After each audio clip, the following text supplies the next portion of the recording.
Hello students, welcome back. We're going to continue today with white blood cell formation. We've already looked at red blood cell formation, so I think you understand the components in the sequence of events. We're going to have the pluripotent stem cell, then we're going to have some sort of colony forming unit, then a blast, then a precursor site, then the final cell. Since you already know those things, I'm going to draw all of the elements. I'm going to annotate all of those items. The names of these components will make lots of sense to you. And so let's draw all of these elements here. There are a lot of them, and this will take a while. So here we go.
Now that we have all of the elements in place, I'm going to need space in a few places, so I'm just going to go away for a moment and rearrange these, and then we'll come back.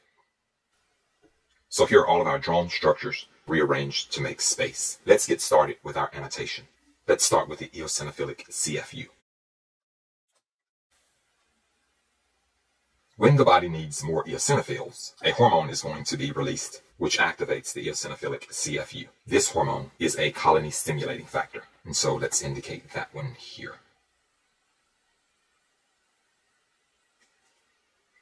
And so here we have our colony stimulating factor. When the body needs more eosinophils, this colony stimulating factor is going to bind to this receptor here to activate the eosinophilic colony forming unit. This receptor here is the colony stimulating factor receptor. So let's indicate that one here. And so here we have our colony stimulating factor receptor. And this should make all the sense in the world. When we need more eosinophils, the body is going to secrete the eosinophil colony stimulating factor. This colony stimulating factor is going to bind to the colony stimulating factor receptor on the eosinophilic colony forming unit. That's going to make more eosinophilic myeloblasts, which in turn will make more eosinophilic myelocytes, which in turn will make the eosinophils. And the same thing happens throughout. Let's go next to our basophils. And so here we have our colony stimulating factor receptor, and there's going to be a colony stimulating factor protein. So let's indicate that here. The same rationale takes place. When the body needs more basophils, it's going to secrete the basophil colony stimulating factor.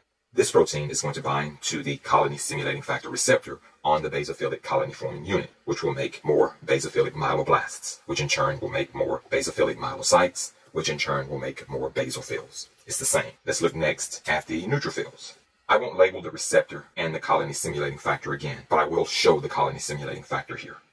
So when the body needs more neutrophils, in the event that there's a bacterial infection and more neutrophils are needed, the body is going to secrete the neutrophil colony stimulating factor, which will bind to the colony stimulating factor receptor on the neutrophilic colony forming unit, which will make more neutrophilic myeloblasts, which in turn will make more neutrophilic myelocytes, which in turn will make more neutrophils. It's the same situation. Let's next look at our monocytes. Again, we will represent the colony stimulating factor.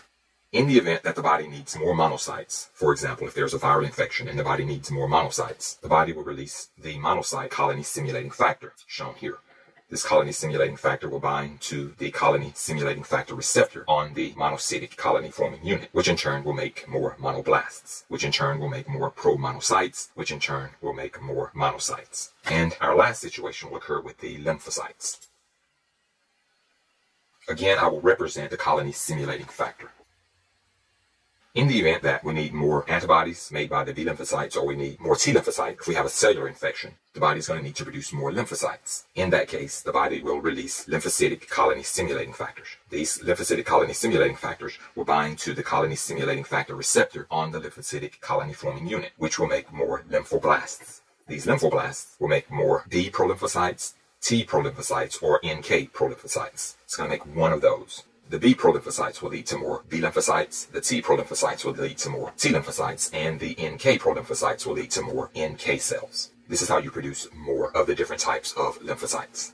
Things should not make sense here, because if you need more B lymphocytes, by using the colony stimulating factor alone here, you would make more of all of the lymphocytes. And so there's going to be another level of regulation that takes place here at the prolymphocyte level. If you need more B lymphocytes, there's going to have to be a second activation of the B prolymphocytes. If you need more T lymphocytes, there's going to have to be another level of regulation at the T prolymphocyte level. And the same case with the NK prolymphocytes. The regulation of these immune cells, or the lymphocytes, is controlled in a large part by these T lymphocytes. There are special T lymphocytes called T helper cells that actually cause the production of B lymphocyte and kind of regulate this process, but it's more complicated than just one simple colony stimulating factor. So just keep that in mind. And so this is the production of all of our white blood cells.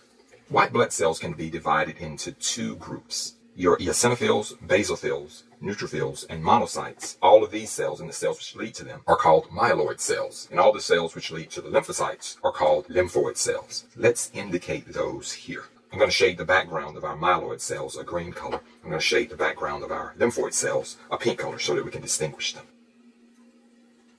And so shaded in green here we have our myeloid cells, and shaded in pink, these are going to be our lymphoid cells. Let's annotate that here.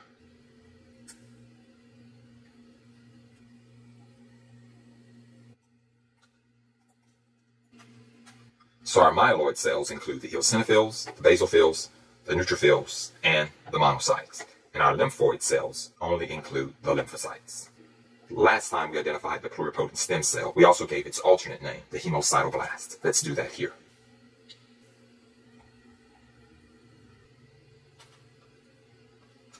The process of white blood cell formation is known as leukapheresis. Let's indicate that here.